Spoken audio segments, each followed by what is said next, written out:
आज आन his brightness poem के बारे में बात कर रहे हैं। ये बहुत ही इम्पोर्टेंट पोएम है। ये ज़्यादातर बोर्ड एग्जाम में इसमें रेफरेंस कॉन्टेस्ट एक्सप्लेनेशन करने के लिए आता है। ये बहुत ही इम्पोर्टेंट है। आज इस पोएम को इस अंदाज में बात की जा रही है, कोई भी बहुत ही कमजोर बुद्धि का लगा है उसको भी आसानी से समझ में आ जाएगा। तो पहले क्लियर ये करना है कि अनप्लाइडनेस का अर्थ क्या होता है। अनप्लाइडनेस मेरा अर्थ है, यानी यहाँ पर यह अंधेपन की बात इसमें है। यहाँ पर इसको लिखा है जॉन मिल्टन ने। अब जॉन मिल्टन के बारे में पता कर लेना है कि जॉन मिल्टन कौन है, इसका जन्म कहाँ हुआ था, कहाँ पर इसकी डेथ हुई थी, कौन है, क्या इसने लिखा क्या नहीं लिखा। तो पहले हम जॉन मिल्टन के बारे में पता करना है, इसके बाद हम आज इस ब्लाइंडनेस पर चल रहे हैं। जैसे ये खड़े हुए हैं सामने, आ जाओ, ये मान लीजिए जॉन मिल्टन है, या मैं ही के बारे में बात करें, ये जॉन मिल्टन, ये सामने दिखाओ, ये जॉन मिल्टन है। अब ये अब हम समझ लीजिए कि पूरी इन्हीं के ऊपर की बात की जा रही है, ध्यान से देखना है, ये जॉन मिल्टन है, इन्हीं के बारे में बात की जा रही है। तो ये जो सामने खड़े हुए का जन्म हुआ था 1608 बीट स्ट्रीट लंदन के एक शहर में।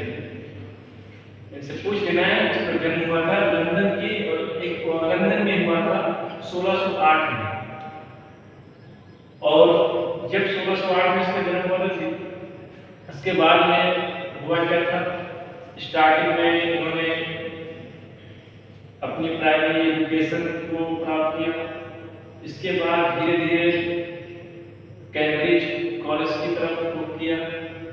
इसके बाद धीरे धीरे थोड़ी और शिक्षा प्राप्त की, लेकिन ज़्यादातर इसका ध्यान वो ईश्वर की तरफ ज़्यादा लगा रहता था। ईश्वर के प्रति अपनी कविताओं को उन्हीं के प्रति यानी प्रेम ज़्यादा करता था। एक तरीके से समझा जाए पुजारी टाइप के थे, ये खड़े हुए हैं, इसे पूछ लेना ये पूरी जानकारी को है। तो ये उस तरीके के थे। फिर हुआ क्या, इसके बाद में जब एज हो गई, काफी एज हो गई, बड़े हो गए, इसके बाद उन्होंने शादी की। पता है शादी किससे की थी? शादी की थी मेरी पाउल नाम की लड़की से। वो इनसे अफेयर हो गया था मेरी पाउल से इन्होंने शादी कर ली।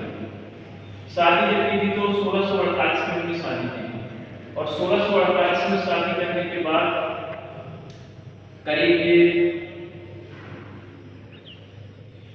यानी 8 साल तक वो उनके साथ में रही। उसके बाद डेथ हो गई, 52 के आसपास डेथ हो गई।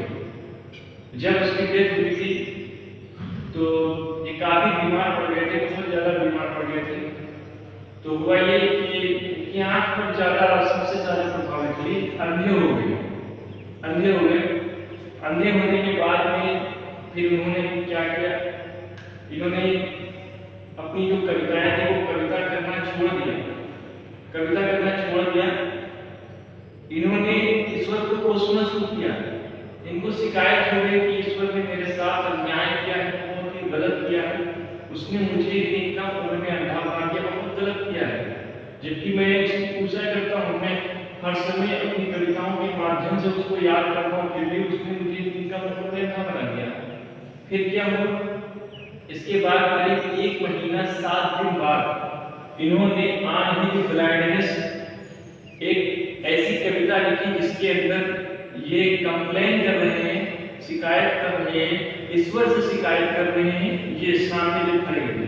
फिर क्या हुआ, उसके बाद में 1652 के बाद में 1652 में ये अंधे हो गए थे। इसके बाद में 1656 में इन्होंने दूसरी यानी अंधे होने के बाद इन्होंने दूसरी शादी का मकान बनाया। वो थी एलिजाबेथ मिन्सुल भी कहा जाता है।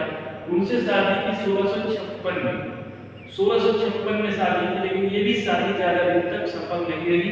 और 1658 में हुआ क्या, उसकी भी डेथ हो गई। इसके बाद में क्या हुआ, 1600 में उसकी भी डेथ हो गई। और फिर उसकी डेथ होने के बाद में फिर ये थोड़ा दुखी रहते थे। उसके बाद फिर इन्होंने प्लान किया अपनी थर्ड मैरिज के बारे में। फिर इन्होंने क्या किया, इन्होंने कैटरीना उर्कुक से शादी की। कैटरीना उर्कुक, यहाँ पे कैटरीना कैफ की बात नहीं की जा रही, कैटरीना उर्कुक की बात की जा रही है। तो पता है इन्होंने 3 शादी की। इसके बाद तीसरी शादी कब की थी इसके बारे में सुनना, 1662 में शादी की थी, जो 1674 तक इनके साथ में थे। इसके बाद में क्या हुआ, जॉन मिल्टन भयंकर बीमार हुए। फिर उसके बाद में 1674 में इसकी डेथ हो गई। इनको एक चर्च में दफन किया गया था अपनी पत्नी के पास में ही, और उसके बाद में इनकी पत्नी थर्ड जो वाइफ थी 1674 में ही इसकी पत्नी की भी इसके मरने के बाद डेथ हुई थी। तो ये तो हुआ, ये जो सामने खड़े हुए हैं इनकी लाइफ हिस्ट्री के बारे में बात थी। अब इसके बाद में बात करना है जॉन मिल्टन के बारे में भी। अब यहाँ पर आ रहे हैं लॉयडिस के चलना है। आज लॉयडिस में जॉन मिल्टन क्या करें उसके बारे में बैकग्राउंड सुनाई। इसमें ये बता रहे हैं जॉन मिल्टन कि मैं अंधा कैसे हुआ, दूसरी बात की, और स्पेशली इस पे फोकस कर रहे हैं, इस पर से कंप्लेन कर शिकायत कर रहे हैं। शिकायत ये कर रहे हैं कि उन्होंने मुझे इतनी कम उम्र में अंधा बना दिया, 44 साल की उम्र में ही अंधा बना दिया, बहुत कम उम्र में अंधा बना दिया, लेकिन मैं ईश्वर की पूजा कर रहा था। ये कह रहे हैं कि अगर मैंने पूजा न की तो ईश्वर से मुझे फटकार लगेगी, जो मैंने ज्ञान विद्या दिया था उसका तुम्हें प्रयोग क्यों नहीं किया, तो मैं क्या मुँह लेकर जाऊंगा, क्या कहूँगा ईश्वर से, ये सब डिटेल भी बताते हैं। तो अब शुरू करना है, स्टार्टिंग स्टैंडर्ड की बात हम करना है, यानी मुसलिनी के ऊपर बात की। यानी ये कह रहे हैं, मैं नहीं कह रहा, ये कह रहे हैं, जॉन मिल्टन ये कह रहे हैं, when I consider how my life is spent around my days and talent which is to hide all the uses now my soul more bent there with my maker present at to account lest returning child। यहाँ पे इस stage में ये क्या कहेंगे, ईश्वर से complain करते, शिकायत करते हैं, और एक तरफ पूजा की प्रेम भी करते हैं। यहाँ पे ये कहें वेन मिस होता है जब आई मैं लेकर के अपने लिए कहें कंसाइड विचार करता हूँ, लाइट इंस्टेंट में संधा हो गया, एयर हाफ माय डेज मिस होता है 44 साल की उम्र में, विच इज बेट टू हाइड मिस होता है, वाइड मिस विशाल संसार में, टैलेंट मिस होता है जो ज्ञान विद्या क्षमता कविता करने की साहस विद्या ज्ञान दिया, which is dead to hide मरने के बाद समाप्त हो जाना। लॉज में पड़ा हुआ हूँ और मैं सोल मोर बेट में ईश्वर की पूजा के लिए प्रेरित करना। सर्व मिस होता है यहाँ पर पूजा करना, ईश्वर की कोई सेवा नहीं करता, पूजा करता। मेकर मिस होता है विधाता ईश्वर की, और रिटर्निंग मिस होता है वापस चाइल्ड मिस फटकार लगना, और ही यहाँ पर यूज किया गया है वो गॉड के इस्तेमाल किया गया है।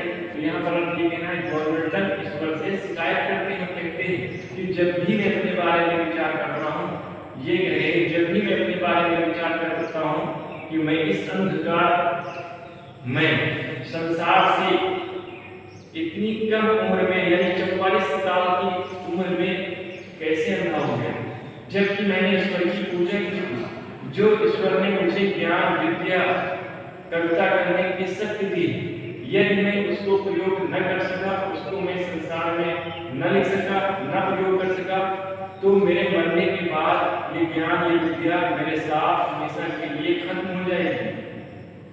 फिर भी वो ईश्वर से उनकी आत्मा बार बार यानी प्रेरित करती हुई कहती है कि मुझे अब भी ईश्वर की पूजा करनी चाहिए, अब भी मुझे समझ आना चाहिए, अब भी मुझे पूजा करनी चाहिए, और तभी वो पूजा के लिए आगे बढ़कर पूजा करना शुरू करते हैं।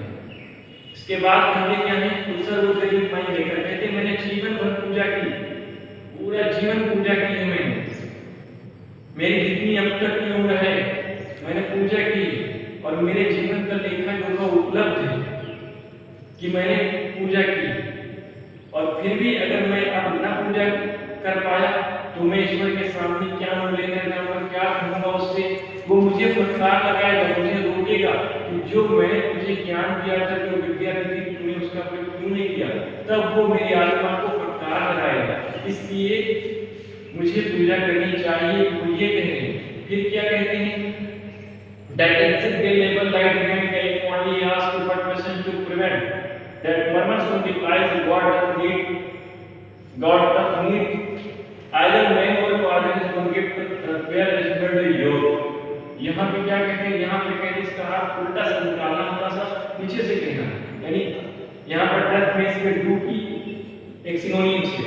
डू यानी डेथ, यहाँ पे क्या कहना है, एग्जैक्टली साझा करना, लाइट नाइट एंड से आशा करना, फॉन्डली मुखताब को बट लेकिन पेशेंस धैर्य एवं रोकता है, समझाता है, मरमर हल्की आवाज में दैट स्लीपी गॉड ईश्वर को नाट इन ईश्वर की आवश्यकता, यानी पूजा की आवश्यकता, आइदर नेवर जो आदमी ईश्वर की पूजा करता है, और यहाँ पर मिड योग बेयर होता है जो कष्ट दुख को सहन करता है।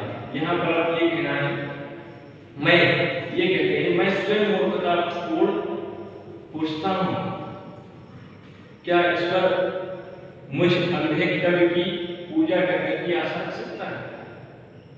लेकिन धैर्य मुझे बार बार रोकता है, बार बार समझाता है, मुझे हर तरीके से धैर्य बताता और समझाता है कि यदि हम पूजा न करें तो ईश्वर पर किसी भी प्रकार का कोई प्रभाव नहीं पड़ेगा।